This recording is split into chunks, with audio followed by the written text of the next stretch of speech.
todos muito bem-vindos, muito bem-vindas. Eu sou Rafael Vilas Boas, da ID Cultural. Nós somos os realizadores e idealizadores do projeto Posto 12, que é uma série de rodas de conversas, painéis e debates que a gente está tendo a alegria de realizar em parceria com o Instituto 12. E chamar para fazer uma breve explanação o Marco Antônio, CEO do Instituto 12, que posteriormente vai chamar os painelistas. Vem, Marcos. Boa noite para todo mundo. Obrigado pela presença de vocês aqui no evento de hoje. O Instituto 12 ele foi criado para ser um polo de conexão no Rio de Janeiro, um ponto de encontro para se fazer negócio, para se discutir políticas públicas, para se discutir negócios, para se discutir qualquer coisa que a gente acredite que seja necessário para desenvolver o ambiente de negócio do Rio de Janeiro. E chamar os palestrantes de hoje, Sérgio, Suzana, Leonardo e a doutora Dayana da AFIA. Por favor, fiquem à vontade para vir ao palco. E muito obrigado pelo tempo de vocês. Pessoal, boa noite. Muito obrigado pela presença. Falo não em meu nome, mas de todos, porque além de acadêmicos, ativistas, eu já falei, somos também todos engajados e o fato de vocês estarem aqui para ouvir e debater é o que nos interessa num momento tão grave da história. A gente combinou uma dinâmica que é que cada um de nós vai falar uns 10 minutos e depois vamos direto para as perguntas, sem maiores, porque aí facilita a participação. Eu estou me sentindo mal, porque só eu estou falando, mas eu sou o primeiro a falar também, então eu vou continuar falando. Eu preciso de um indicativo de tempo. Eu preciso de um indicativo de tempo dos 10 minutos, aí o Rafael vai... Então, a mim coube algo trivial. Os desafios climáticos globais em 10 minutos. Molezinha. Bom, eu conto com o fato de que vocês conhecem o assunto e que hoje o acesso à informação também é muito fácil, então eu vou direto para a parte final. Vai ficar umas lacunas, mas me permitirá colocar a gravidade do momento de maneira mais... O que é a parte final? Todos nós trabalhamos ainda, e tem que ser assim, com base no último relatório do IPCC, o AR6. A doutora Suzana Kahn fez parte de últimos 3 relatórios desses, 4 relatórios do IPCC. São os melhores relatórios de estado das artes, da ciência. Veja, o IPCC não faz ciência diretamente, embora faça. Ele lê tudo que existe até uma determinada data. Todos nós trabalhamos com esse relatório. Começou a ser divulgado em 2022, se eu não me engano, mas é de final de 2020, né, mais ou menos. E esse foi um relatório contundente, explícito, direto. Se a gente faz um resumo do sumário, são 3 volumes enormes, mas tem um sumário para tomadores de decisão, que é para os executivos, os políticos, e nós todos lermos, é sempre de grande qualidade. Se a gente faz um resumo dele para dar aula, como eu tenho que fazer, as mensagens são políticas com P maiúsculo no melhor sentido, assim, duras. Às vezes até se permitindo certas coisas que um excesso de prurido tornaria difícil para a ciência, mas a ciência achou necessário fazer.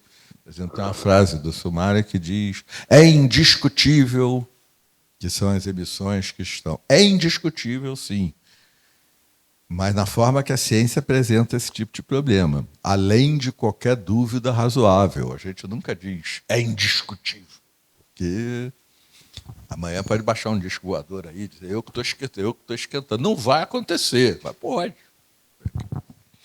Então a gente não costuma. O relatório fez isso e corretissimamente.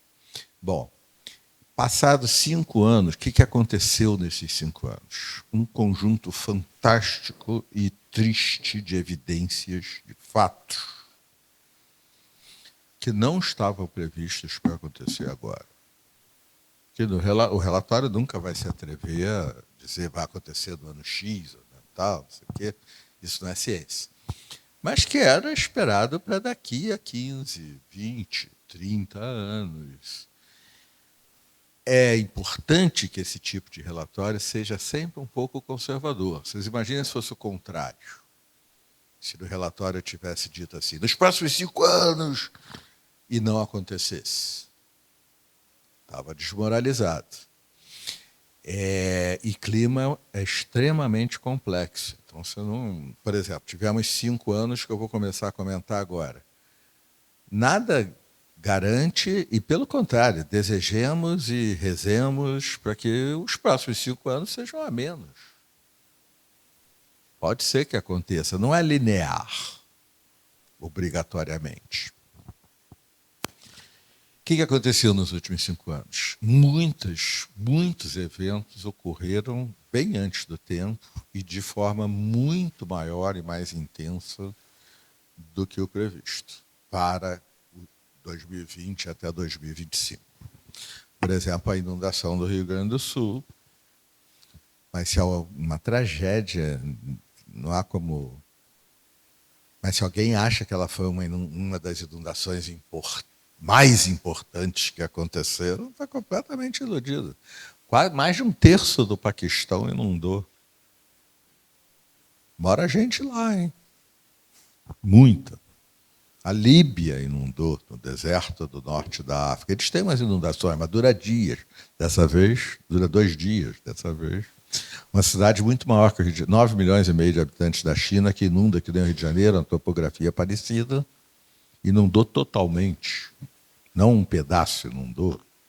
Na Alemanha morreu gente em porões de casas por causa de inundação. Dezenas. Mas para a cultura alemã, para o entendimento que eles tinham, a hipótese de alguém morrer num porão por causa de inundação era completamente inimaginável. Inundações, os incêndios florestais. Eu nunca tínhamos visto isso. Na Ásia, na Europa, Portugal, outras partes da Europa, da América do Norte, no Brasil. Este ano, no Brasil, as políticas públicas, a ação de governo, conseguiu reduzir o desmatamento.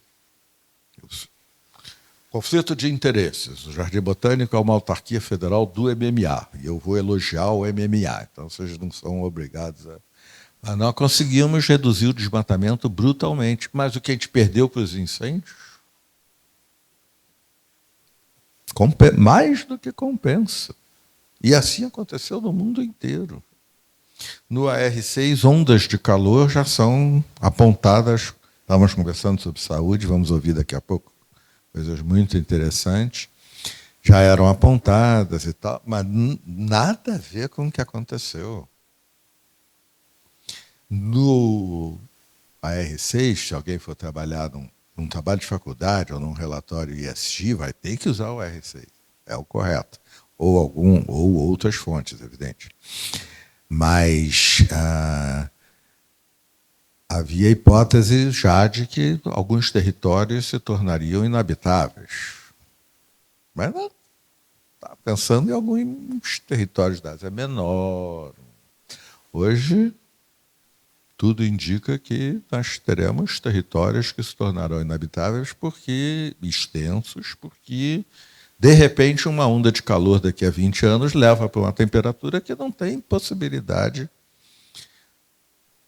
Possibilidade sempre tem, a Suzana vai falar sobre isso.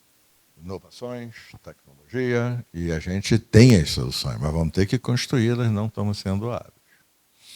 Então, o quadro, de repente, pelas evidências e pelos avanços da ciência, que passou a ter muito mais dinheiro para pesquisar, mas ainda muito menos do que preciso.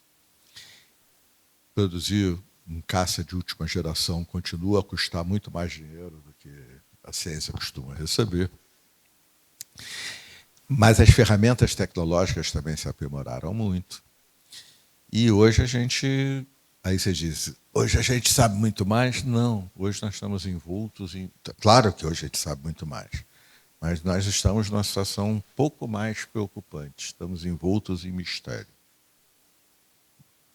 Nesses 5 anos, a temperatura do Atlântico Norte foi a mais elevada dos últimos 180 mil anos. Agora baixou. Mas não para o normal, continua mais elevado. Claro que não havia estação, mas se todos os métodos de estimar convergem para o mesmo resultado, é robusto. Por quê? O secretário-geral da ONU chegou a usar... O Atlântico Sul esquentou muito e esse não esfriou ainda o suficiente. O secretário-geral da ONU chegou a usar a expressão, Antônio Guterres, e ele não pode falar porque quer. Ele só pode falar devidamente autorizado e informado pelos órgãos da ONU que prestam. Os oceanos estão fervendo. Essa não é uma frase preocupante? Por quê? Não sabemos. Não temos ideia, não. Durante... Quanto tempo tem, Rafael? Já terminou os 10? Então, vou 2 minutinhos, poxa. Mas 2 minutinhos. O fato de a gente não saber é muito preocupante em si. Mas, quando em 92 a Convenção Quadro de Mudança do Clima e daí em diante as conferências das partes anuais, partes são os países que aderiram à Convenção, o argumento para os chefes de Estado terem assinado não ultrapassar 2 graus Celsius até 2100 em relação aos tempos pré-industriais, não era o que a gente sabia, era o princípio da precaução, no texto. O princípio da precaução é gestão de risco. Gestão de risco é 2 variáveis, probabilidade e impacto. Se o impacto é muito pequeno, sentir coceira, mesmo que tenha 80% de probabilidade, eu não estou preocupado com isso. Se o impacto é eu morrer atropelado, se eu estiver atravessando a Nacional de Copacabana às 3 horas da manhã, a chance de vir carro é muito pequena. Mas eu vou olhar. Porque, além de que eu jamais confessaria por que eu estaria atravessando a Nacional de Copacabana às 3 horas da manhã. Algum motivo mais esdrúxulo haveria. Qual é a situação hoje? Não faça, em 2018, o IPCC, a doutora Suzana e muitos outros cientistas, disseram, olha, o nível de preocupação não é 2 graus Celsius, é 1,5. O nível de risco. Sendo que não existe essa coisa de ultrapassar e depois voltar, tá? É que muito engenheiro, muito economista, eu sou economista, a Suzana é engenheira, nós somos meio lineares, não eu e Suzana. A engenharia, a economia, a física. Os biólogos não.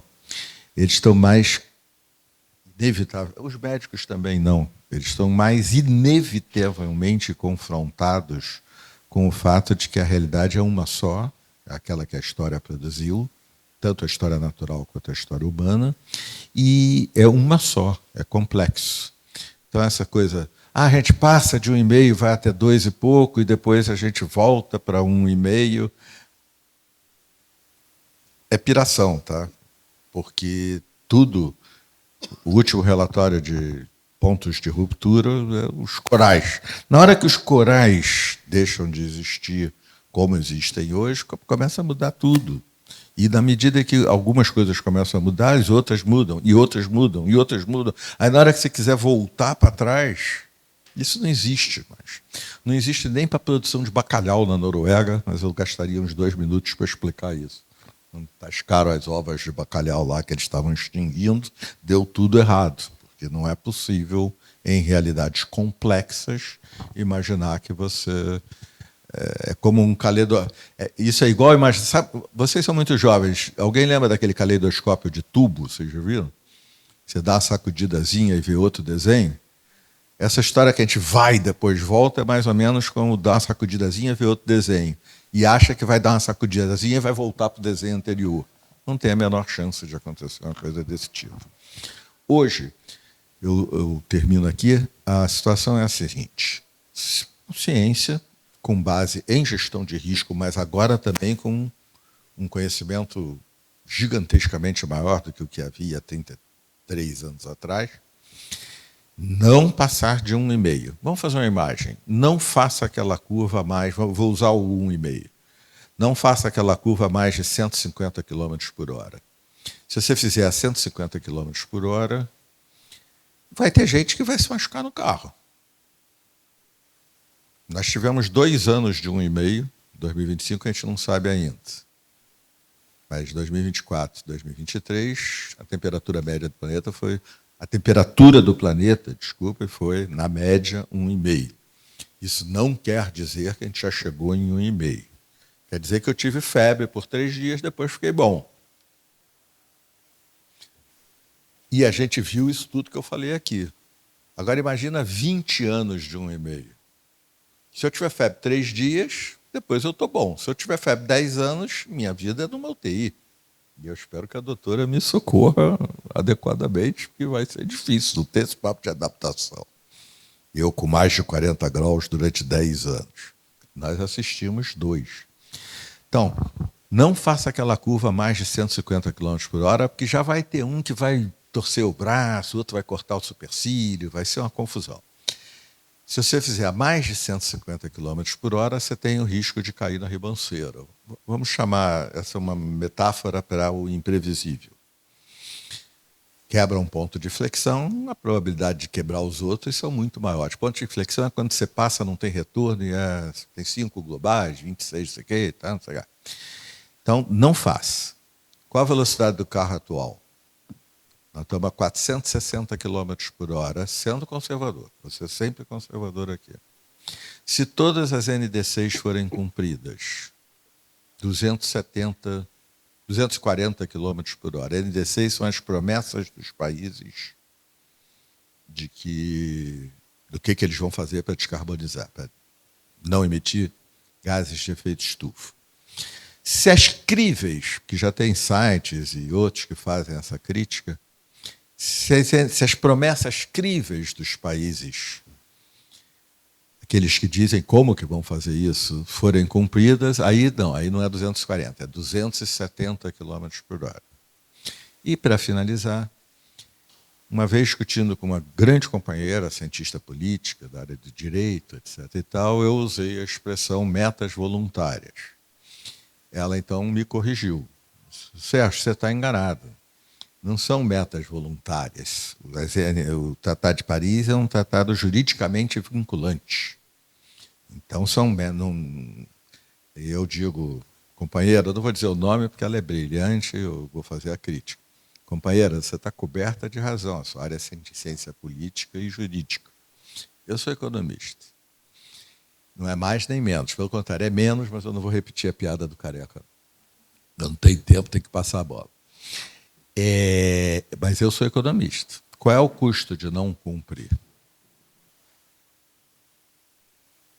É zero. O Trump acabou de sair do Tratado de Paris. É reputacional só. O nome disso, para um economista, é meta voluntária. E aí eu quero saber qual é o CEO, qual é que vai abrir mão do bônus do fim de ano, qual é o acionista que vai abrir mão do dividendo, qual é o prefeito, ou o governador, ou o presidente, ou o primeiro-ministro de qualquer país do mundo que topa perder uma eleição daqui a 2 anos, fazendo agora as coisas, etc. e tal. Então, nós estamos numa enrascada. Tem saída? Tem. E eu vou passar a bola para a Suzana, que vai nos ajudar a... Não só tem, como vocês vão ouvir, a gente sabe qual é a saída.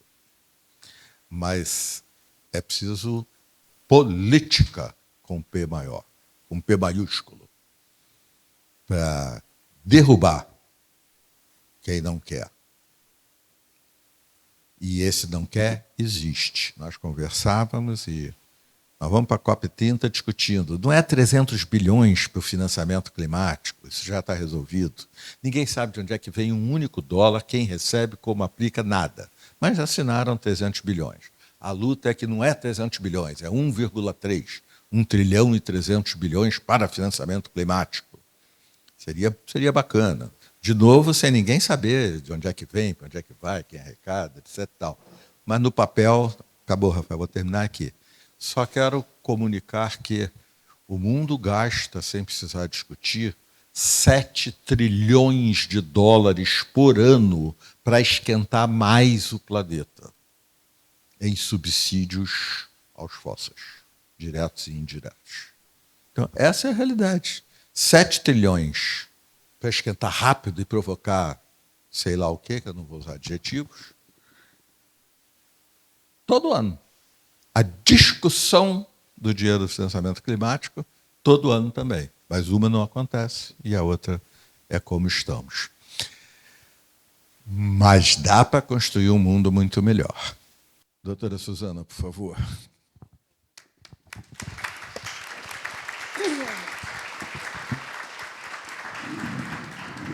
Bom. Ei, que vai você, microfone? Espera aí. Nossa.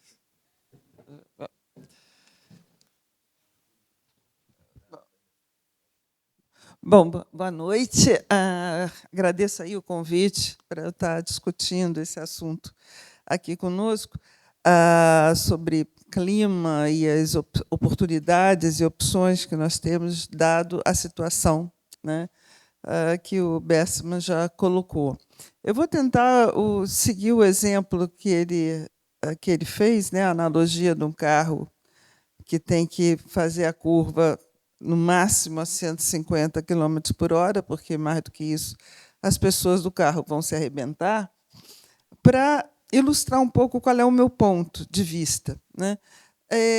De fato, tem, vamos supor, 150 km por hora é o limite de fazer aquela curva. Agora, com a tecnologia, por exemplo, se você coloca nesse tal veículo uma série de tecnologias embarcadas, ou cintos de segurança, pneus super aderentes, você melhora de tal forma, airbag, enfim, você talvez consiga fazer isso com pouco dano, né? E ainda que você faça essa curva e ainda tenha um problema de acidentados, etc., talvez, se você tiver toda uma infraestrutura de resgate, bons hospitais, bons médicos, você salve, você consiga fazer com que as pessoas que se acidentaram sejam socorridas, bem socorridas, e voltem às suas vidas normais com uma certa rapidez.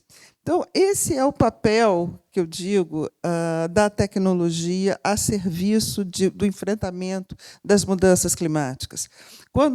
Usando também, né, eu acho que ficou até muito oportuno, os ganhadores do Nobel de Economia desse ano, né, de 2025, não sei se vocês leram a respeito, mas facilita muito meu a defesa aqui do meu ponto de vista, porque eles mesmos destacaram, né, a razão deles terem ganhado o Nobel foi pelo destaque que eles deram da importância da inovação tecnológica para o crescimento.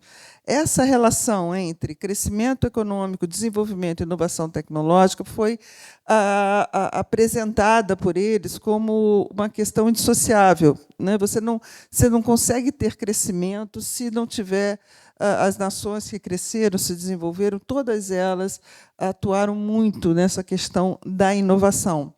Foram 3 ganhadores, né? Um argumentava isso, os outros 2 trataram do que se chama de destruição criativa, que também tem a ver com a inovação tecnológica, ou seja, você vai criando novas tecnologias, destruindo as anteriores, e isso daí é um ciclo do progresso, né? Do progresso tecnológico, que você consegue sustentar o crescimento econômico.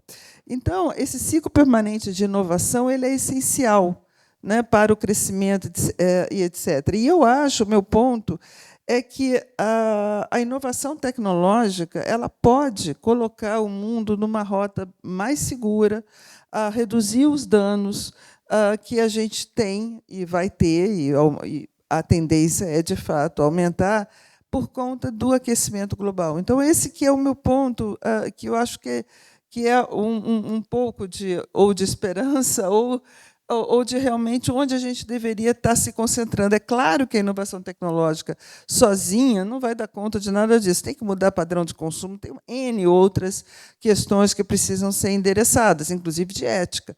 Mas, sem isso, que é essencial, a gente não vai conseguir enfim, enfrentar, né, essa questão do aquecimento global. Ainda tem uma outra questão que eu acho que é interessante, é que você tendo esse desenvolvimento, esse crescimento, ao mesmo tempo, você provoca o que a gente chama de uma retroalimentação positiva, porque uma nação mais desenvolvida, ou uma região, um grupo social mais desenvolvido, tem muito mais capacidade de enfrentar as adversidades, climáticas ou não, qualquer adversidade. Né? Você vê uma região, se a gente comparar, por exemplo, uma região como Bangladesh e Holanda, né, Países Baixos, com a elevação do nível do mar, etc., etc. E tal, óbvio que a região dos Países Baixos vai conseguir enfrentar de uma maneira muito mais fácil a questão do aumento do nível do mar do que a população de Bangladesh. Então, o desenvolvimento é uma ferramenta, é uma estratégia muito importante de enfrentamento da mudança climática. Então, você acaba fechando o ciclo. Né? A inovação tecnológica promove o desenvolvimento e o desenvolvimento também vai promover uma capacidade maior de adaptação e de resiliência. Então, eu acho que esse ciclo virtuoso ele é muito, muito importante. Ainda tem um outro fator também para a gente incluir nessa equação, que é também a questão da inclusão. Né? Porque, se você tem uma maior produtividade, se é um país ou uma região, enfim, com maior produtividade, com menores custos, você tem mais condição também de incluir uma parcela maior da sociedade nesse crescimento, desde que, evidentemente, você tenha as instituições funcionando, etc. Eu estou falando de uma forma simplificada, mas, evidentemente, todos esses assuntos são extremamente complexos, mas são questões que a gente tem que pensar e se esforçar e batalhar para que isso tudo aconteça. Esse mundo que a gente está, né, em transição, seja a transição energética, muito falada, a transição digital, a tecnológica, aí eu volto a um olhar mais otimista. Esse mundo em transição é um mundo repleto de oportunidades. Né? É um mundo que tem uma série de oportunidades, principalmente para regiões e países como o Brasil, né, que tem um mundo aí de vantagens comparativas. E também é um país em desenvolvimento, que precisa crescer, precisa aumentar a renda da sua população.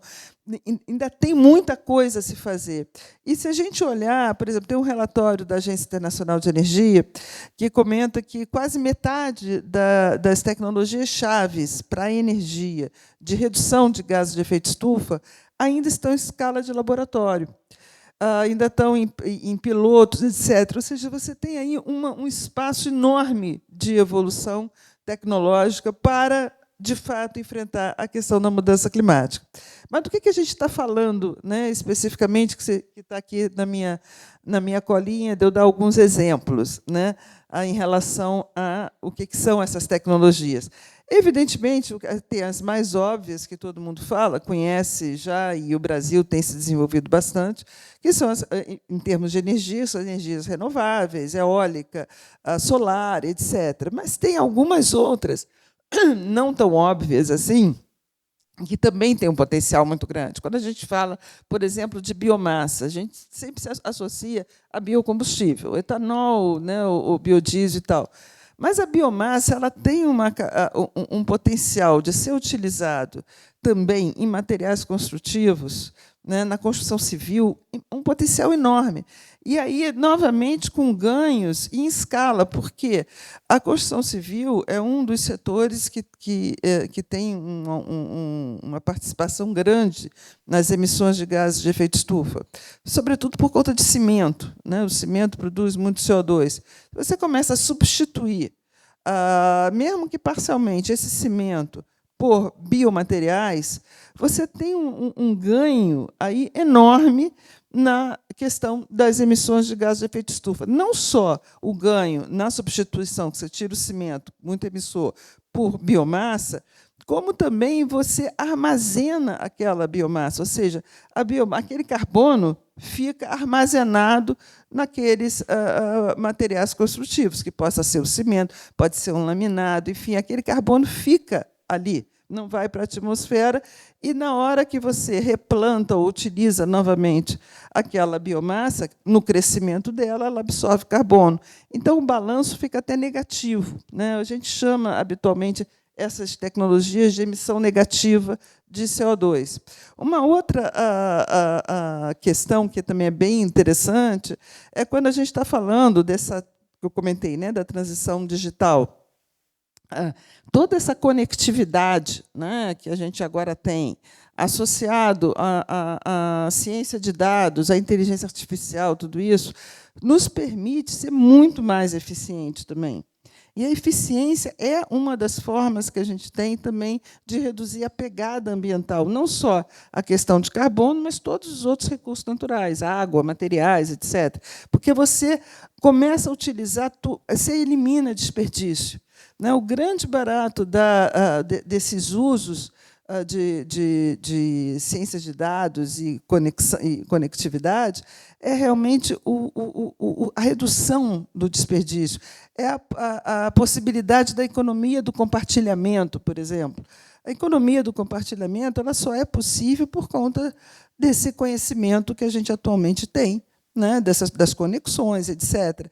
Então, você consegue compartilhar, seja um carro, seja um imóvel, seja um serviço, né? Então, tudo isso você começa também a ter mais eficiência nessa questão. Uma das saídas, que tem um outro painel, que é o painel de recursos naturais, também um órgão ligado às Nações Unidas, que comenta que uma das melhores formas que a gente tem de enfrentar também a questão climática, ambiental, de uma maneira geral, de sustentabilidade, é o que eles chamam de desmaterialização da economia. Você cada vez usar menos material, menos, né, energia, enfim, os recursos naturais, principalmente, para ter o mesmo resultado.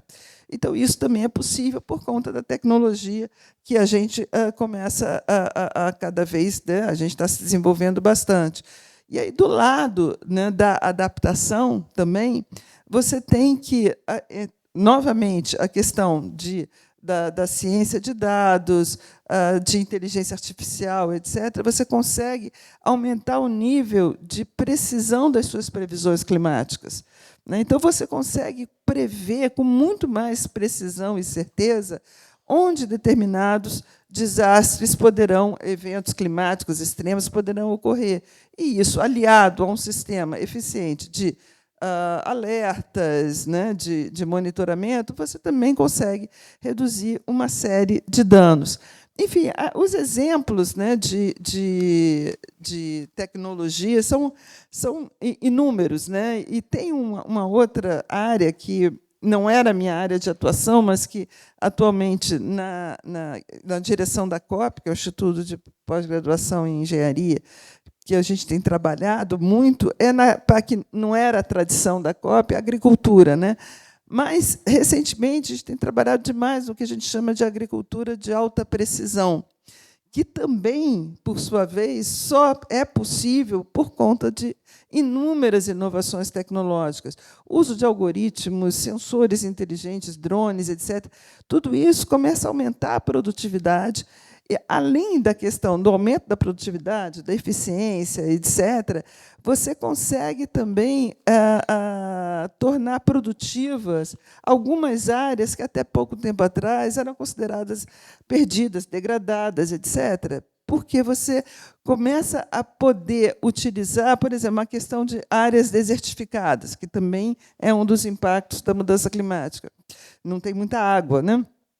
O que acontece? Você consegue, por sensores, enfim, todas essas novas tecnologias, poder dar a quantidade exata de água necessária para aquele tipo, enfim, de agricultura que a gente está falando. A gente tem um exemplo disso no sertão, de vinho, que é interessantíssimo, a produtividade alta,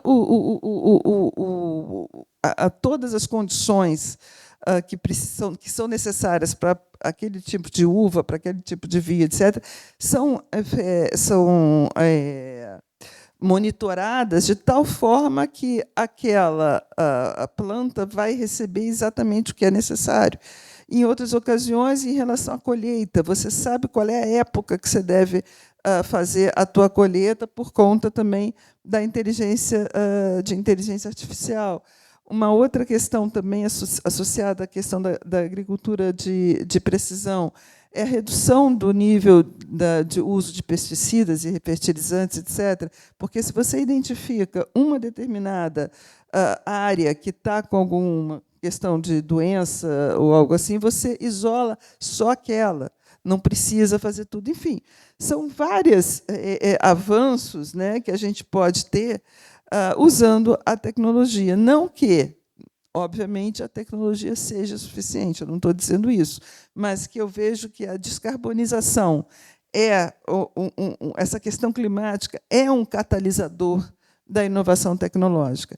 E, para o caso específico de Brasil, onde a gente tem uma variedade enorme de alternativas, de recursos naturais e de competência instalada, né, científica, que tem bastante no Brasil, é só tentar, né, quer dizer, não é, óbvio que não é simples, mas é tentar, usando, né, as palavras, né, do ganhador do Nobel desse ano, aliar esse conhecimento à solução, né? Sair do teórico e ir para o prático e trazer uma solução prática.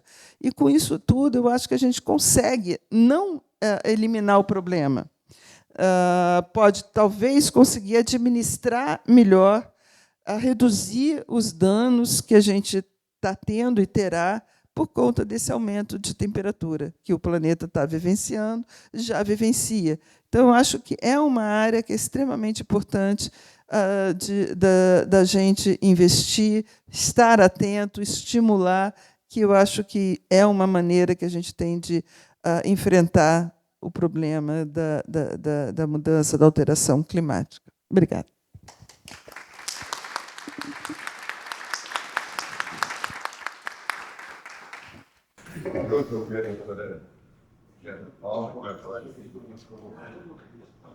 Saúde, clima. Vocês acabaram de ver um cardiologista que disse: rapaz, estou com essa da rua pra caramba. Depois eles foram a outro cardiologista que disse: mas se você fizer isso, então, medirei, você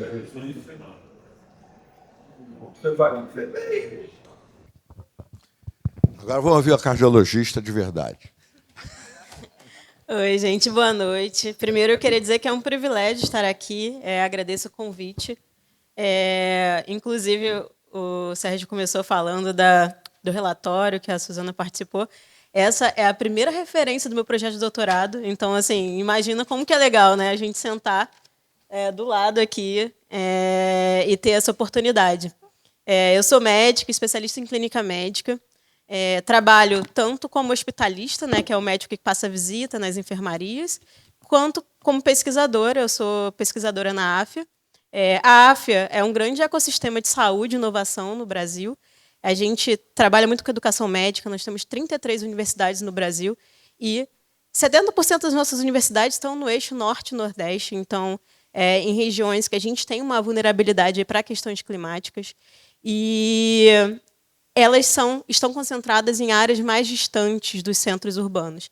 Então, essa localização, para a gente, é uma localização que trouxe para mim, pelo menos, conexões e visibilidade de coisas que, durante a minha formação, eu não ouvi falar, e que eu estou estudando agora, estou entendendo agora, que são as questões climáticas.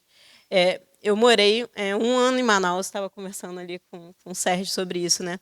E quando eu morei em Manaus, eu era militar na época, fui fazer missões e eu tive contato com populações ribeirinhas, com populações indígenas, que fica evidente para a gente a vulnerabilidade e o quanto que a infraestrutura desses locais é precária para receber essas mudanças e tudo isso que vai chegar, que já chegou, e o quanto é sensível a gente falar desse tema, o quanto é importante a gente falar desse tema.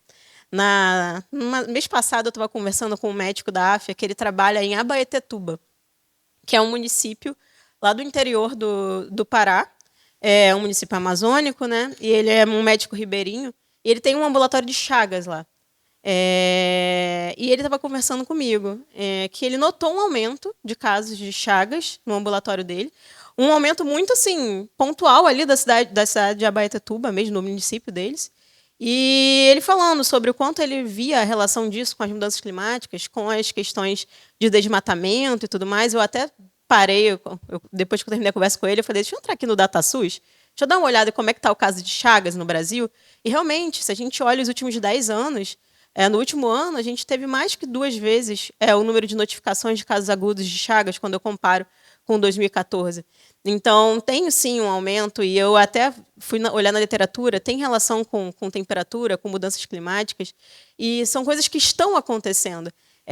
O Sérgio começou a falar sobre o carro lá na velocidade de 150 km, e ela falou muito oportunamente sobre as tecnologias que a gente pode usar, e eu estou lá no hospital recebendo os acidentados. E me pediram para falar aqui sobre essas questões, e eu acho que um ponto que é legal de trazer é que, quando a gente vê o desastre, a gente vê lá as chuvas no Rio Grande do Sul, fica muito evidente para a gente o quanto que o clima impacta na saúde humana. A gente vê a pessoa lá morrendo na enchente, a gente vê as consequências que ficam depois, a leptospirose, as doenças de saúde mental que vão ficando, e a gente associa muito, olha, foi o evento de Rio Grande do Sul, foram as enchentes, e isso está completamente associado com o aumento do número de casos dessas doenças.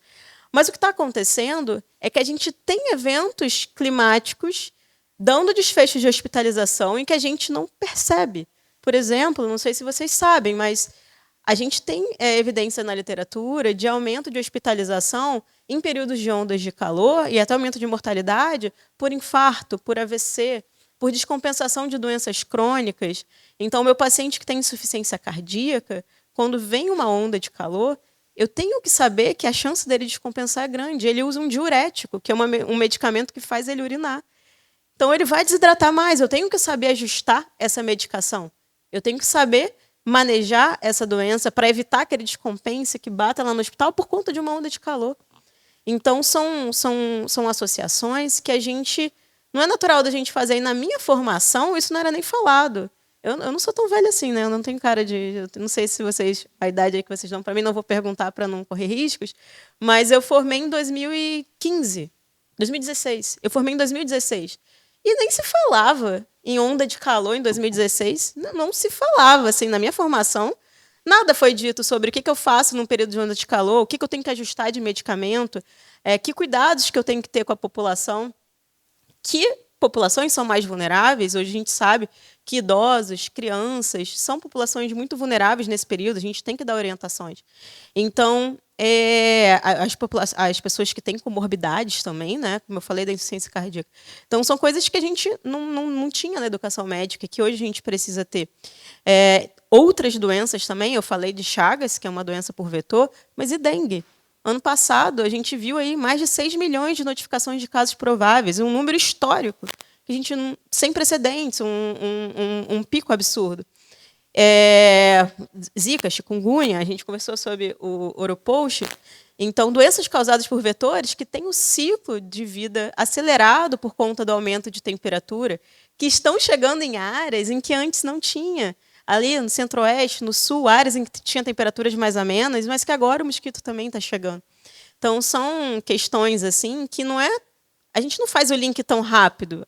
Que a mudança climática vai gerar aumento de dengue e tudo mais.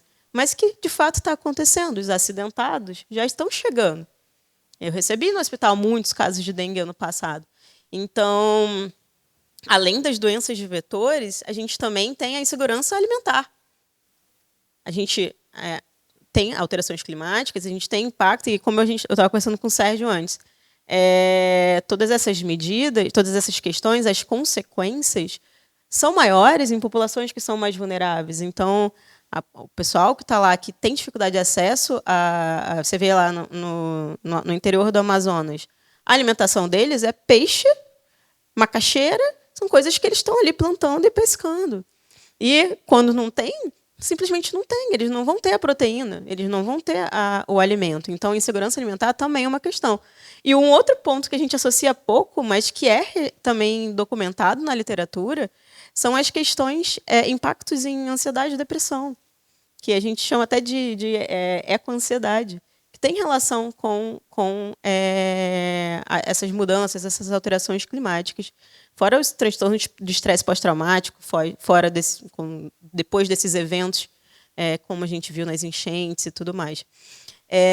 E um outro ponto que eu acho legal da gente trazer aqui para reflexão, que também tem a ver com o setor de saúde, é sobre o paradoxo que é hoje a questão do hospital.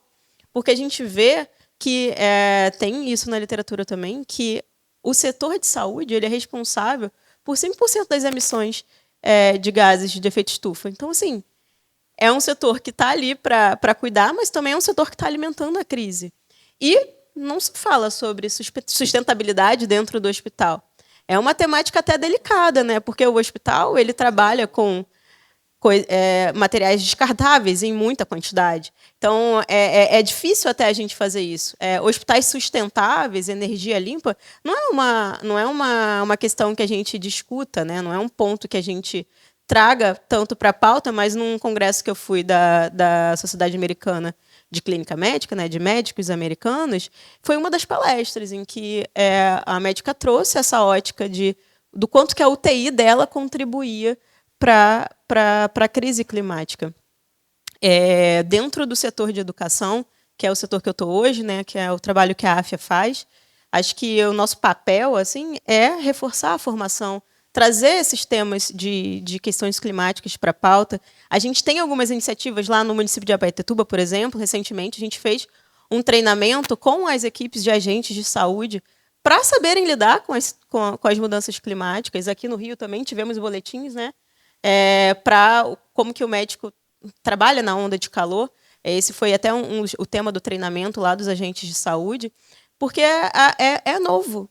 Apesar de ser um problema que não é recente, a percepção desse problema está chegando na saúde agora também. A gente está fazendo essas pontes, né? Muito pelos estudos que levantam as hipóteses de correlação e tudo mais. Uma outra iniciativa que a gente tem também é de educação da população. Então, a gente tem levado a temática para muitas entrevistas de rádio, né? A gente tem parceria com mais de 2.000 rádios, que tem regiões que, de fato, não tem internet. Parece até meio absurdo falar isso, né? Mas, gente, existe lugares no Brasil que não tem internet. Inclusive, dentro desse período que eu fiquei lá na Amazônia, eu prescrevi dipirona pela primeira vez para alguns pacientes. Que é um negócio que você fala assim, não é possível, a pessoa nunca tomou uma dipirona. Então, eram regiões que eu levava dias para chegar. Então, a rádio chega legal nesses lugares. Então, acho que é isso. Assim, para concluir a minha fala, acho que o que a gente tem que pensar é que a crise climática é uma crise de saúde também.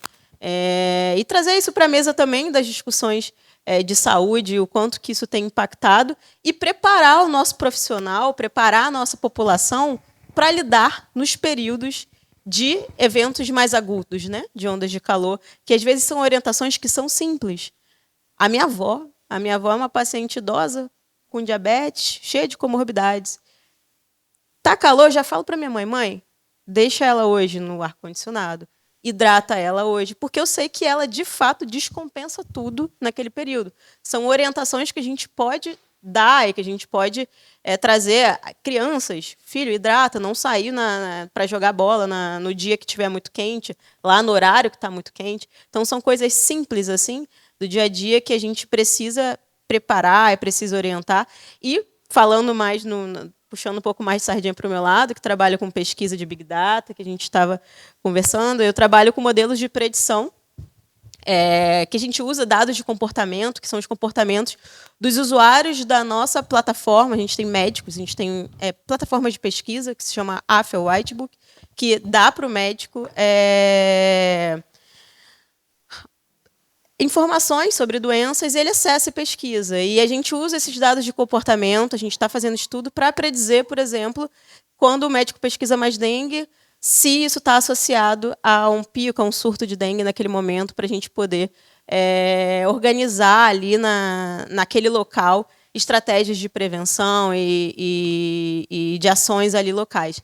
Então, assim, é a gente também usar a tecnologia, usar a pesquisa e trazer uma visão prática, né? Acho que a gente precisa dar esse passo, né? A gente já tem muita coisa publicada no teórico, que é muito útil, e agora a gente precisa trazer para o mundo real, de fato, a aplicação daquilo ali no dia a dia da nossa população que já está se acidentando. Né?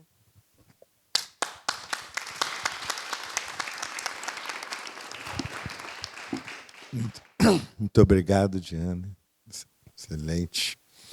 Agora nós vamos ter a oportunidade de ouvir o Leonardo Veiga, com quem eu tenho a oportunidade de aprender, porque eu sou desses conselhos aí, e a turma do ITDP, a organização a que ele pertence, voltada para o transporte. Nós vamos ter a oportunidade de ouvir alguém dedicado ao tipo de solução, como a Diana, mas, por outro lado, ao tipo de solução que a Suzana mencionou, mas que, Leonardo, não fique preocupado, tenho certeza que você vai atender nossas expectativas e tal, que a inovação, muitas vezes, é uma mudança de natureza de política social, de política pública, de escolhas.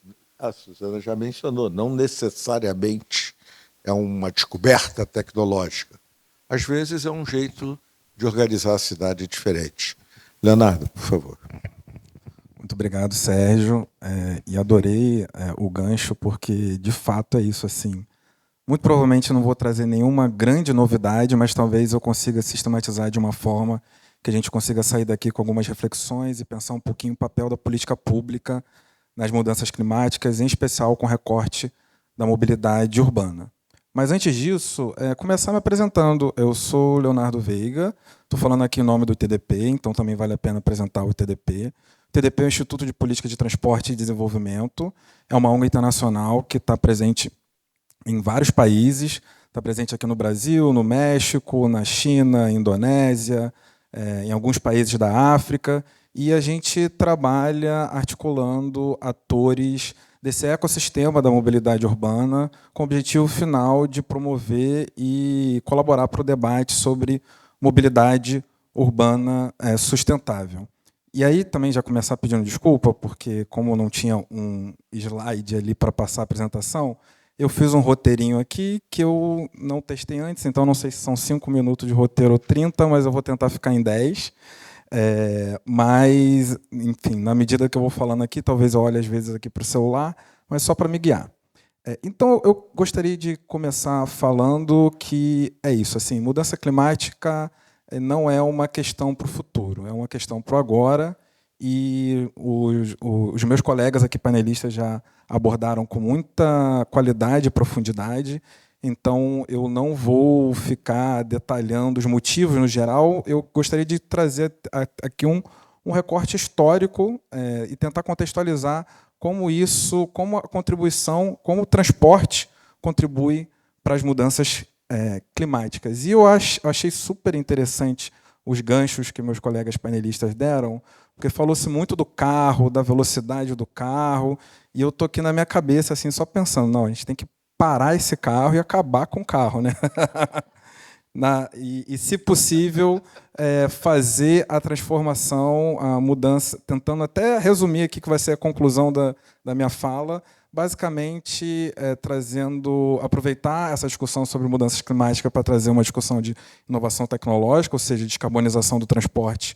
Ela é muito baseada hoje em dia, as principais discussões sobre a eletrificação do transporte, mas também mudanças de comportamento e políticas públicas que façam com que as pessoas utilizem menos transporte individual e motorizados e utilizem mais transporte coletivo. Então, assim, essa vai ser a base da minha fala e eu vou tentar destrinchar isso um pouco, trazendo alguns dados, algumas reflexões. Né? Se a gente for tentar entender o papel do transporte, por exemplo, para as emissões, hoje mais de 50% do que é emitido dos gases de efeito estufa no setor de energia, ele vem do transporte e, sua grande maioria, é transporte urbano rodoviário. Então, a gente está falando de deslocamentos do dia a dia, onde a grande maioria da população no Brasil faz ainda de ônibus, mas muita gente ainda usa carro, apesar de ser uma minoria no Brasil, ainda ocupa uma grande porcentagem do viário, o que torna as nossas cidades ineficazes do ponto de vista do gasto energético. E quando a gente fala ineficaz é porque a gente tem uma tradição no Brasil da forma como as cidades se desenvolveram, né? A gente tem cidades que se desenvolveram de maneira esparsas, muito centrado numa solução individual, que é o carro, que hoje em dia, mais recentemente, a moto. É uma outra discussão, não vou entrar nessa discussão aqui do Uber Moto, dos aplicativos, mas só para trazer uma reflexão, inclusive, mais recente. Se a gente for pegar, depois, se vocês quiserem dar uma olhada no Instagram do ITDP, que a gente fez uma arte que bombou recentemente, que foi só um exercício pensando o histórico de evolução de número de transporte individual motorizado por pessoa no Brasil, a evolução recente, e a gente fez uma extrapolação para o futuro. Então, se você for pegar ali mais ou menos em 2000, 2001, mais ou menos, você tinha por volta de uma moto, carro e outros tipos de transporte individuais motorizados a cada 10 pessoas. Se a gente for olhar hoje em dia, isso já está em quase 6 a cada 10 pessoas. Aí fui fazer uma brincadeira de extrapolar, enfim, conta para cá, conta para lá, enfim, um pouco até uma conta de padaria ali. E a gente chegou à conclusão de que, tudo mais constante, em 2034 a gente vai ter mais carros e motos do que gente no Brasil.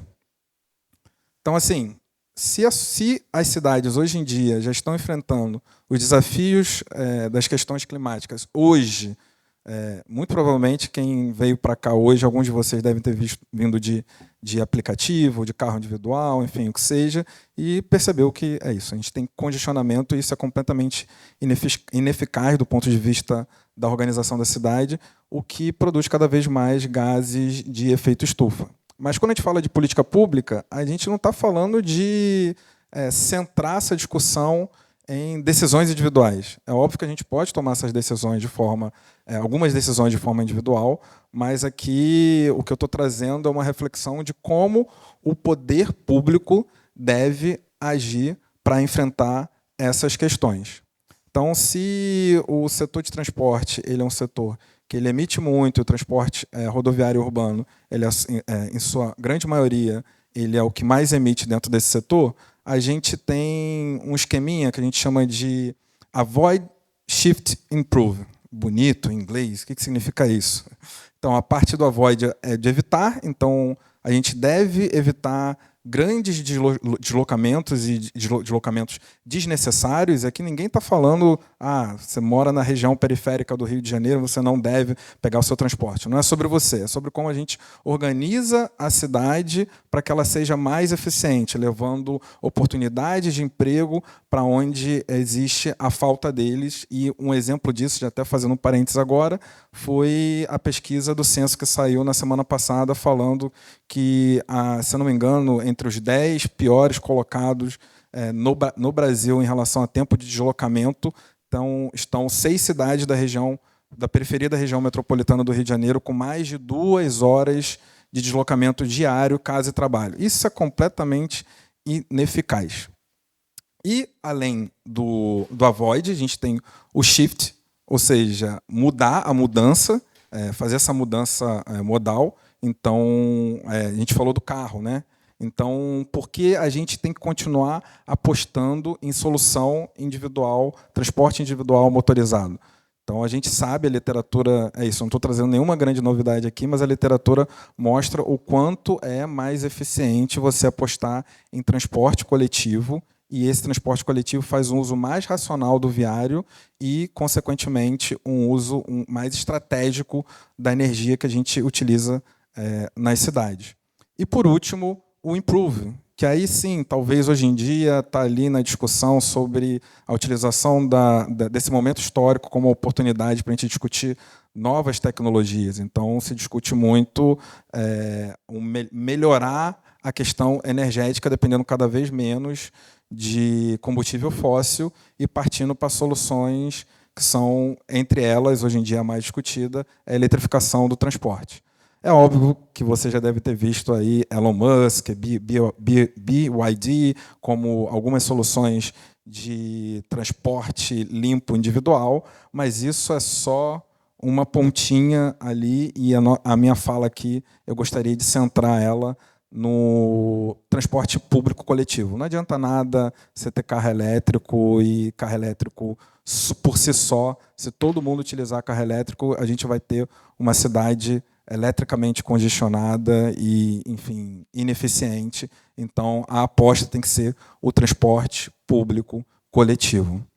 E tentando agora já ir para finalizar a minha fala, quando a gente fala de transporte público coletivo, mais uma vez, né, não tem grandes novidades aqui, mas a gente deve focar em transporte de média e alta capacidade, que são os metrôs, trens e outras soluções como o BRT, por exemplo, em grande parte, em grande medida, que transporta que faz um transporte de média e alta capacidade, aumentando a eficiência das redes de transporte nas cidades do Brasil e do mundo.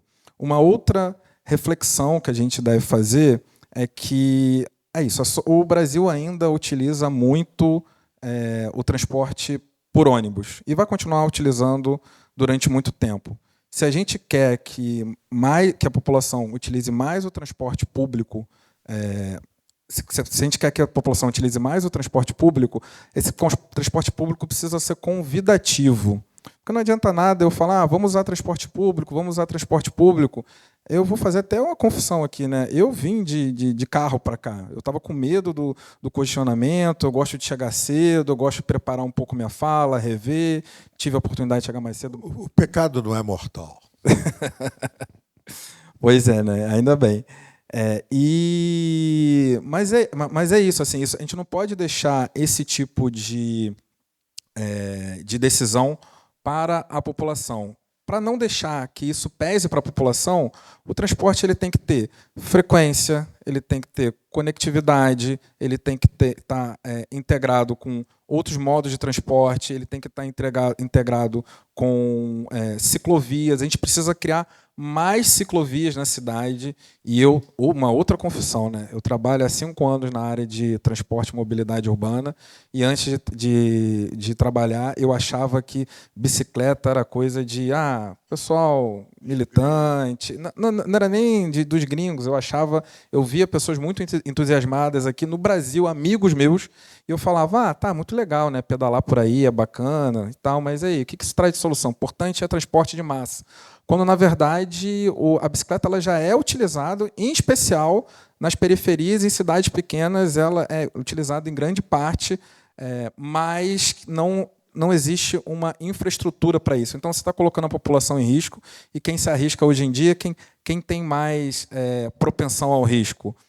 Se eu estiver falando besteira aqui, vou pedir para o Sérgio me corrigir, mas é isso. No transporte um homem branco, enfim, pessoas que têm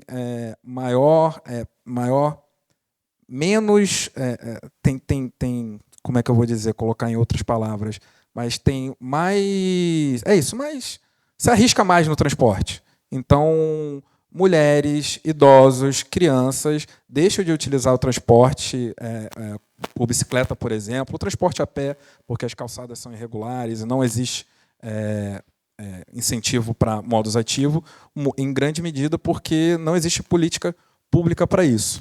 Então, eu fiz agora, trouxe algumas reflexões para trazer que, sim, do ponto de vista da tecnologia, a gente pode discutir e deve discutir uma transformação e utilizar esse momento histórico para pensar em como eletrificar a frota de transporte público, mas se a gente garante um incentivo ao transporte público coletivo, em especial aos transportes de massa, transformando as cidades de maneira eficientemente energética, a gente consegue diminuir as emissões dos gases de efeito estufa e avançar no enfrentamento às questões climáticas.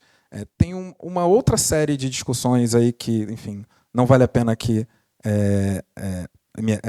me aprofundar, e eu, por exemplo, não vou emitir uma opinião sobre isso, mas a gente vê, por exemplo, que não para de crescer o número de cidades que estão definidos por... estão transformando o seu sistema de transporte em transporte por tarifa zero. Ah, sou a favor, sou contra. Beleza, uma discussão para outro dia.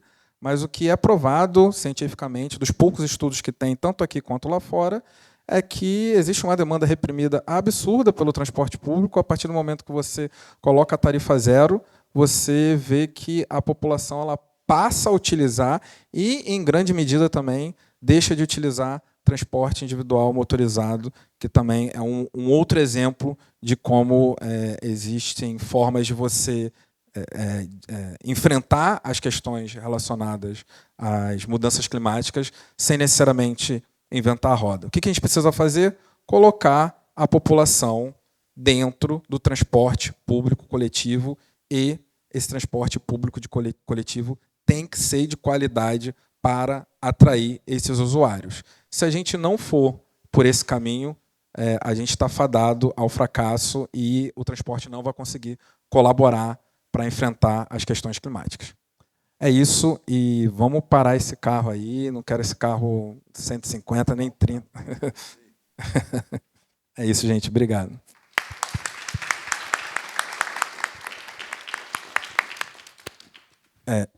Imagino agora... Não, ia passar que acho que agora é o momento da pergunta, mas... Bom, eu faço aqui, amadoristicamente, a ordem e a coordenação das perguntas. Já tem um primeiro, segunda, terceiro. Depois a gente faz outros rounds. Não, excelentes considerações aí de todos os panelistas. E também o Prêmio Nobel de Química, que foi concedido semana passada, foi para iniciativas ligadas à descarbonização. Quer dizer, está no topo, né, da ciência, da inovação, não só de economia e de química também. E eu acho que existe uma solução que seria mais melhor de boa, que seria você não usar o etanol no transporte coletivo, mas sim combustíveis feitos à base de biomassa. Por quê? Porque os grandes lixões, aterros sanitários, são uma tragédia do ponto de vista social, porque você vê cachorro, urubu e pessoas competindo pelo lixo que chega, e do ponto de vista, claro, ambiental, pelo tanto de carbono que é emitido e contaminação de lençol freático. Então, talvez essa seja uma consideração, uma pergunta dirigida para Suzana, sobre o quanto seria mais interessante que o transporte público fosse movido a partir de biomassa, especialmente o gás de lixo, biometano. Bom, na realidade, o biometano ele tem sido utilizado, mas não tanto para transporte público, por conta da dificuldade de abastecimento, né? Você, quando tem a questão de você ver qual o melhor combustível para um determinado tipo de serviço, outras questões precisam ser levadas em considerações, como a logística, né? Então, até a questão da eletrificação para transporte de maior capacidade, no caso rodoviário, né, não metrô, etc., fica mais complicado, porque você começa a ter que ter baterias maiores, etc. Então, no caso da eletrificação de ônibus e tudo, as estações para você poder recarregar, então, também se tornam complexas. No caso do biometano, e, aliás, como gás também, gás natural, é complicado até por conta do mercado secundário, porque não é todo lugar que tem gás. Então, o Rio de Janeiro vivenciou isso no passado, usando o gás natural em ônibus, mas acabou parando exatamente porque aqueles ônibus são revendidos em outras cidades que não têm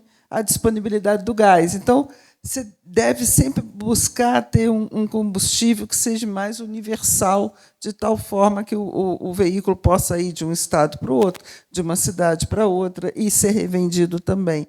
Então, essa é a razão. Mas a questão de usar o biometano, ele tem um espaço muito grande, está aumentando, não para transporte, mas para substituir em térmicas para gerar energia elétrica. Então, o biometano está sendo realmente considerado uma boa opção. Obrigado, Suzana, por favor. Oi, boa noite. A gente hoje vive no Brasil alguns paradoxos, e vocês falaram também um pouco sobre isso. Então, a gente tem o Brasil hoje como um dos maiores produtores de alimentos, e a gente tem muita gente ainda passando fome. A gente tem o Brasil como um dos países que mais utilizam fontes renováveis de energia, e a gente ouviu, né, a doutora Dayana falando sobre os hospitais que ainda não investem tanto em sustentabilidade como a gente gostaria, e também o Leonardo falando sobre a necessidade de uma adequação para os transportes. Eu queria ver, eu acredito que talvez seja mais direcionada para a doutora Suzana, mas deixo os demais livres para responderem.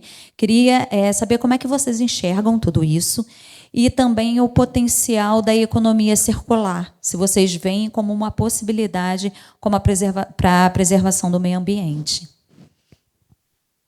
Suzana, quer?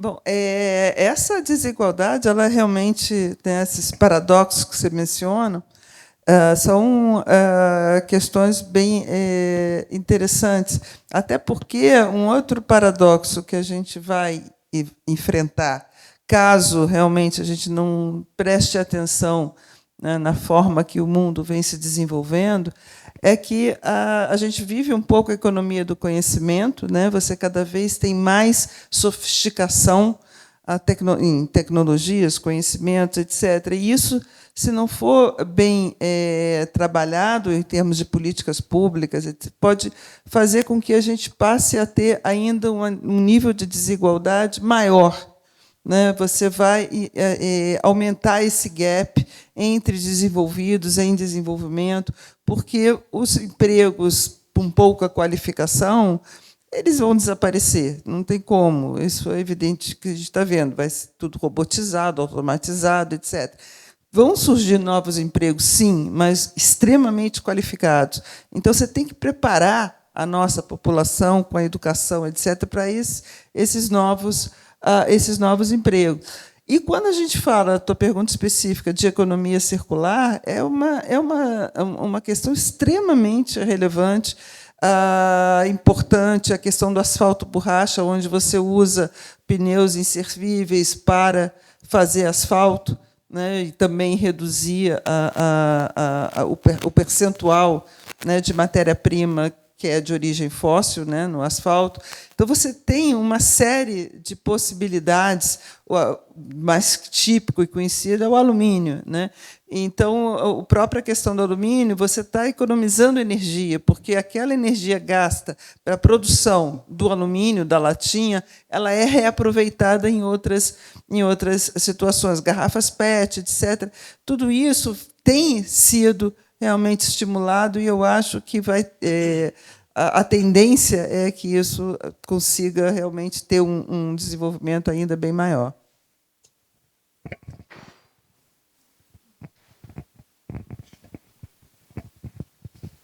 Vou só colocar um pontozinho de economista, pergunta só para passar imediatamente.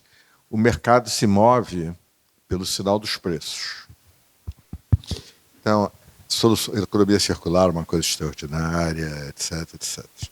As inovações que a Suzana mencionou têm todo esse potencial. Mas o mercado se move pelo sinal dos preços.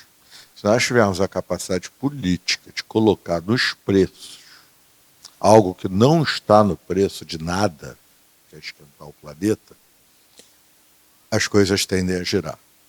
Se a gente não tiver essa capacidade, o ritmo é outro. É só o ponto que eu queria agregar, por favor.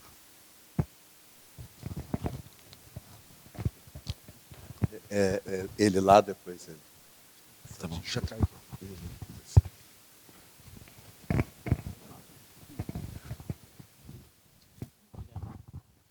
Boa noite. Eu achei muito interessante, né, o tópico que vocês estão comentando. Eu acho que especialmente a metáfora que vocês trouxeram do carro, né, eu acho que acabou permeando todas as falas. Do carro a 150 km por hora, o carro que tem uma tecnologia, o carro que impacta, né, no sentido do que acontece efetivamente quando se acidenta. E eu sou meteorologista, né? Então, tipo, hoje é o dia da meteorologia, né? E fico muito feliz de estar aqui discutindo esses tópicos. Eu ajudei na confecção de alguns dos materiais lá para o IPCC, eu acho que foi a 3ª ou 4ª edição, foi bem interessante, eu trabalhei no INPE. E recentemente, aí pensando numa coisa bem pessoal minha, né? Eu fui fazer uma road trip, né? Com a minha namorada, pode não ter nada a ver, mas a gente passou pela Serra do Rio do Rastro. Não sei até que ponto vocês conhecem, é uma das estradas mais perigosas do Rio, do Brasil. E tem em todo canto falando cuidado com a velocidade, cuidado, atenção, aquele 1, 2, 3, sabe? 1, 2, 3, tal, aquela coisa toda. Só que o que eles acabaram fazendo lá foi reconstruindo uma parte da serra, mudando a inclinação da pista. Ou seja, a gente aqui falou sobre o acelerador e o freio, né? A gente falou sobre ter airbags ou assistência ativa, né, de tecnologia, tudo. Mas eu queria devolver para vocês uma discussão que eu acho que é interessante, ainda mais que o tópico é soluções conjuntas, né, para esse desafio global. O que a gente tem feito com relação à pista, né? Assim, eu imagino, dentro da discussão que vocês trouxeram, que a pista seria muito a tecnologia social ou a participação do governo, né, das nossas comunidades e tudo. Acredito que o Leonardo trouxe um exemplo vivo disso, né? Mas eu queria devolver para vocês um pouquinho dessa questão, ou seja, como que a gente pode melhorar essa pista, ou seja, como a gente pode melhorar o caminho, porque a gente não sabe se o carro que está na nossa frente ou atrás, né, pensando na minha experiência da serra, né, eu ficava com medo do carro que estava na frente, porque se ele batesse eu teria de frear, mas tem o carro de atrás. Eu não sei se ele tem airbag, e atrás eu não sei se ele tem controle de tração, lá. Eu não sei se alguém vai acelerar. Assim, talvez a única coisa que eu saiba é a minha direção e a pista. Então, eu queria ouvir um pouquinho vocês sobre isso. O que a gente pode fazer para garantir que essa pista, ou seja, que eu acho que é talvez o que o coletivo aqui pode impactar mais, como que essa pista pode colaborar nessa solução conjunta? Obrigado. Bom, eu acho que o maior especialista em pista aqui é o Leonardo. Mas eu não sei se está falando... Enfim, quando você começou a falar de pista, eu já pensei em abordagem de sistemas seguros dentro do transporte, mas eu acho que ele está falando de pista no sentido metafórico, né? Mas... E é curioso, já aproveitar até fazer um parênteses, né? Do ponto de vista da mobilidade urbana, quando a gente fala de...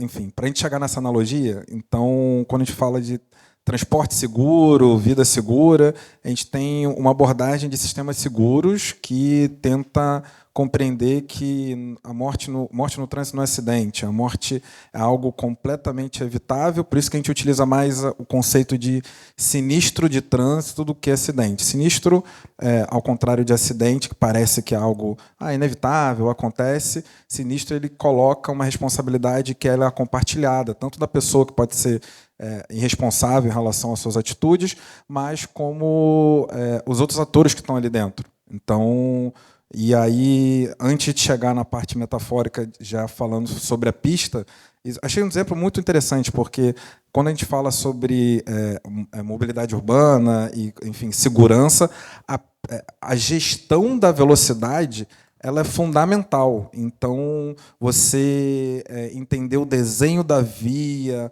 como você vai transformar... E aí você está falando da Serra do Cipó, não sei até que ponto a minha analogia está cabendo tanto, mas do ponto de vista urbano, você pensar o alargamento da via, o desenho da via, tudo isso vai acabar influenciando na velocidade, que é o principal vetor de perigo nas vias urbanas do Brasil. Então, achei muito interessante, porque pensar a pista ela é fundamental, e nas vias urbanas a OMS já disse que, enfim, mais de 50 km por hora é maluquice. Enfim, e a gente normaliza 80 km por hora para ganhar 1 ou 2 minutos. O efeito líquido que a gente ganha no transporte é muito pouco. Mas a gente está falando agora de questões climáticas, descarbonização, Eu entendo a pista como um meio e um caminho, né? Então, assim, o ITDP me parece, por exemplo, que é um bom exemplo disso, que é um ator dentro desse ecossistema que trabalha justamente tentando articular esses saberes, tentando ajudar, contribuir para o debate público, chamando muitas das vezes setor privado, setor público, academia, para discutir conceitos de mobilidade urbana sustentável. E hoje em dia não tem qualquer discussão no ITDP, e não só no ITDP, na área, que não passe por questões climáticas. Então, assim, a gente tem que manter vivo esse debate de maneira constante, e foi até interessante que antes da gente começar essa discussão, a gente estava ali nos bastidores conversando, eu, Sérgio, Dayana, e a gente estava falando, por exemplo, sobre COP30. E aí foi interessante que eu estava ali caladinho, só aprendendo com o Sérgio, mas eu acho que é algo que a gente tem que colocar no radar, que é importante a gente tirar efeitos líquidos das discussões que a gente está fazendo. Então, acho que a todo momento trazer essa discussão, por mais que seja óbvio algumas coisas, pode parecer óbvio algumas coisas que a gente está trazendo aqui para a discussão, a gente tem que criar as nossas próprias narrativas e articular os atores necessários para, no final da conta, o setor público ser influenciado por esses debates que a gente vem trazendo. E por mais que o óbvio precisa ser dito. Eu lido diretamente nos projetos do ITDP com quem assina, quem dá a canetada, e tem coisas que só martelando, falando 1, 2, 3, 4 vezes, entrando dentro de um projeto, colocando dentro de outro projeto, que a gente consegue, ao longo do tempo, a gente normaliza tantas coisas no nosso dia a dia que são meio absurdas do ponto de vista da mobilidade urbana e das questões climáticas, que a gente tem que fazer o movimento contrário, né? Fazer com que esses espaços que a gente tem, que a gente consiga discutir, que a gente faça com que outros debates sejam normalizados, e não só entre pessoas que são especialistas, mas trazer esse debate, essa discussão para o dia a dia da população que também não é tão especializada no assunto. Suzana? Em relação ao que você falou do caminho, né, de como atuar na pista, tem um exemplo recente que eu acho que é interessante, não é nem tão recente, mas sobre o desastre que aconteceu na região serrana do Rio de Janeiro. E é identificado uma das questões que são muito complicadas quando você tem, né, o problema de grandes enchentes por conta de chuvas, o volume de água dos rios acaba, né, inundando por onde se passa, é que a gente mudou o curso do rio. Então, você começa a ver que é preciso respeitar também a natureza, porque, claro, quando começa a chover muito, se o rio ele foi desviado para alguma outra, né, para fazer um outro curso, quando vem uma enxurrada, ele tende a seguir o seu caminho natural. E esse foi uma das razões do grande, né, desastre da região serrana alguns anos atrás. Então, começa-se a ter uma área também de estudo que é interessante, que são as soluções baseadas na natureza. Então, você tem uma série de soluções baseadas na natureza, como, por exemplo, o papel do manguezal na questão de aumento do nível do mar, questão de praias, etc. Então, existe, quando a gente está falando da tecnologia, que, no fundo, você acaba a tecnologia, muitas vezes, imitando a própria natureza, as soluções que a natureza já te dá. Então, tem essa vertente aí de atuar no caminho também. Obrigado. Só vou lhe pedir 10 segundos para agregar a minha visão da pista. É a seguinte: política com P maiúsculo. Sem transformação, sem deixar de achar que a solução para todo e qualquer problema sobre o qual eu não preciso nem pensar é o crescimento econômico, sem deixar de perceber que o mundo do mais, mas não importa o quê, sem deixar de entender que desenvolvimento não é crescimento econômico. Desenvolvimento é o que a palavra diz. Desenvolvimento. Desfazer um envolvimento. Development. Desfazer o que está envelopado. Development, mesma coisa. Desarrollo. Desfazer o que está arrolhado, está preso. Nós precisamos liberar essas forças que foram comentadas pela Suzana, pela Daiane, pelo Leonardo, por mim. Mas o mundo atual é um mundo de mais, e que nem aquele filme, se um cometa está caindo e vai acabar tudo. Eu prefiro não olhar porque eu tenho que continuar no mais, e não me interessa o quê. As pessoas ficam preocupadas que a inteligência artificial vai adquirir consciência e vai nos dominar. Os produtos que a gente produz hoje, os brinquedinhos de plástico, já nos dominam. Prefiro ser dominado pela inteligência artificial. Nós vivemos para atender a eles e não para atender as nossas. Pelo contrário, somos todos neuróticos, e pouco importa a racionalização que eu estou fazendo aqui. Somos todos neuróticos porque nossas mentes, corações e espíritos são formados num mundo que prioriza o mais, o mais rápido possível. Queremos ser felizes o mais rápido possível. O ano inteiro, todos os meses, toda semana, todo dia, toda hora, todo segundo. Isso é radicalmente impossível. Cada um fica neurótico do seu jeito. O meu é o Mengão e Star Trek.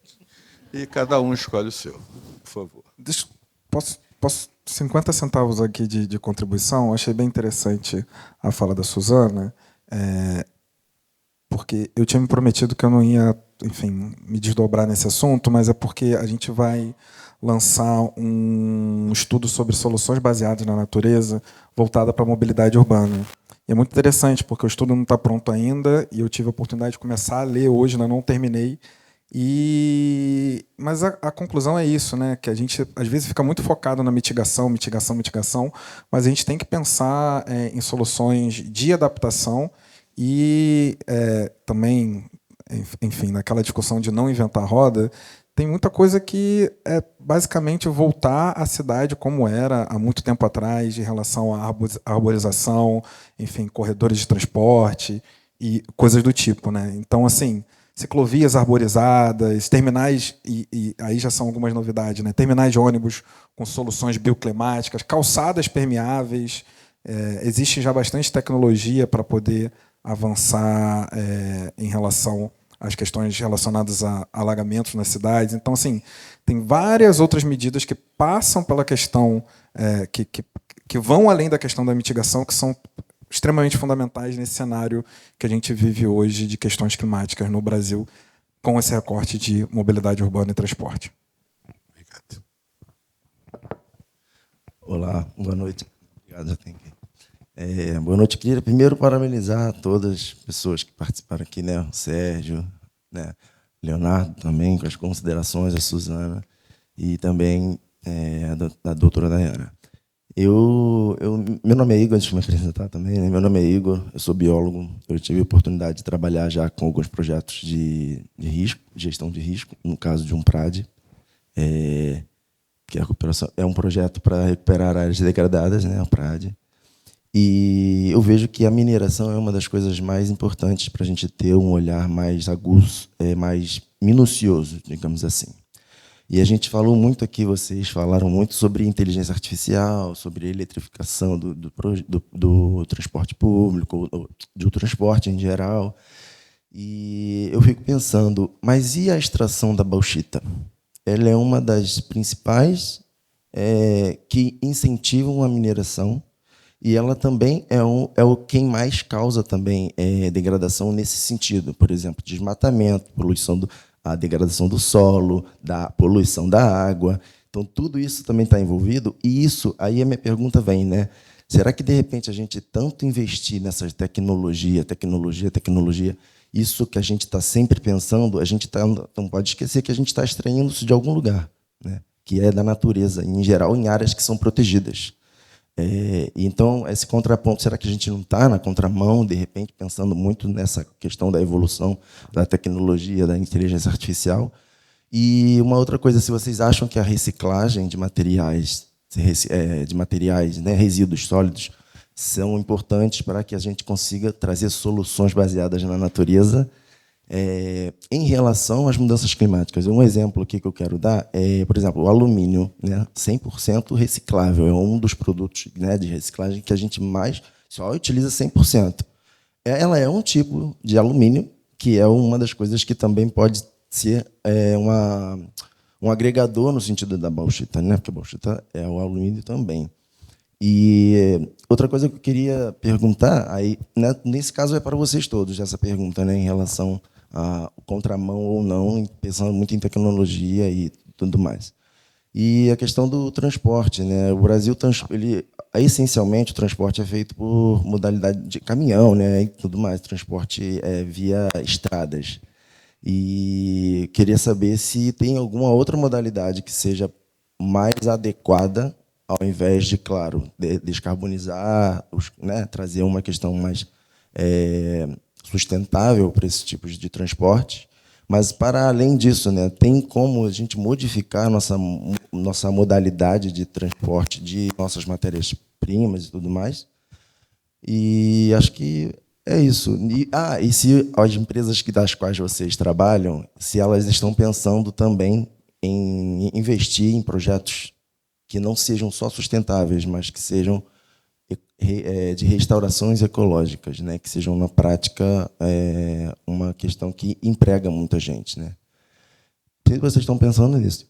Desculpa me alongar, tá? Imagina. Mas valeu, obrigado. Você não se alongou muito, não, mas o escopo de assuntos que você colocou tornaria... Nós ficaríamos aqui um tempo além do... Como a Daiane não falou ainda, eu vou pedir para que você...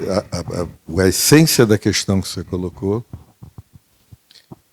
a necessidade de desenvolvimento tecnológico, já antecipando que eu, por exemplo, concordo inteiramente com a Suzana, mas acho que depende do preço, senão não vai ocorrer, e depende do objetivo, como eu acabei de dizer. Então, eu vou pegar, se você me permitir, tem uma questão de transporte específica para o Leonardo, diria para deixar para depois, e pedir à doutora Daiane para explicar como ela vê, no contexto da pergunta que foi feita, a saúde, a medicina.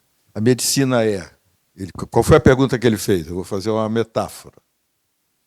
Metáfora, sabe o que quer dizer metáfora em grego? Caminhão de mudança. Você vai mudar de Copacabana para Tijuca, você tem que contratar uma metáfora. A metáfora é a seguinte: é mais remédio? Só? É mais tecnologia na cirurgia? Só? Ou uma mudança mais ampla na forma como a gente lida com o tema saúde individual e coletiva pode produzir efeitos no sentido de uma eficiência que a Suzana mencionou? Como pergunta. E depois, Léo, por favor, as questões de transporte. Da Daiane. E obrigado por deixar para depois, porque a pergunta é polêmica, aí dá tempo de eu pensar para responder. Eu vou tangenciar muito a pergunta dele, né, porque eu acho que foge um pouco do meu escopo de trabalho. Eu vou bem para a metáfora que ele trouxe, e aí eu vou avançar e mergulhar um pouco mais nessa metáfora. Na semana passada, num grupo de trabalho meu, as pessoas estavam discutindo sobre o tratamento de obesidade, sobre a importância do tratamento medicamentoso, das canetas, que agora chegaram com força, né? E aí eu tenho um professor lá da faculdade que ele trabalha muito com medicina do esporte.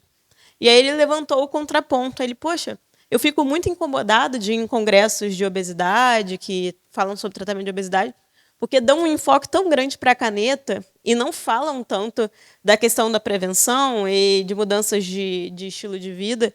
E eu acho que isso impacta muito. E aí foi uma discussão ótima no grupo, porque tinha as pessoas que defendiam a caneta.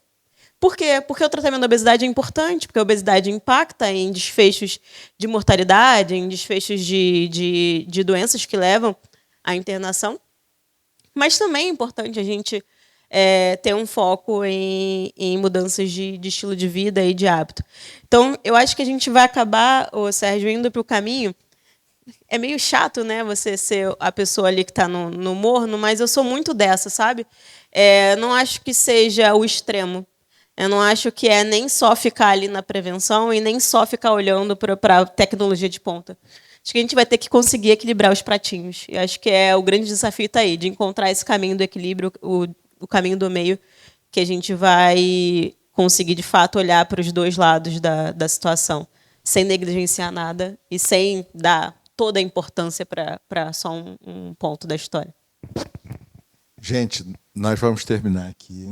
É uma pena, porque foi um debate muito rico, com excelentes perguntas, mas estamos dentro do horário e eu queria parabenizar os organizadores, essa mesa maravilhosa. E a pergunta resumiu e a resposta resumiu também. Gente, não é... Que conclusão maior a gente pode tirar de tudo que a gente pensou hoje? Estou lembrando aqui um dia que, num domingo, eu fui à PUC e ouvi um cardeal sobre o clima, do Observatório de Ciências do Vaticano. Mas eu juro que eu fui sem muita expectativa. Mas eu tinha que ir, né? A PUC, eu sou o único judeu jesuíta do planeta. Tem quase tanto tempo de judaísmo quanto de jesuíta.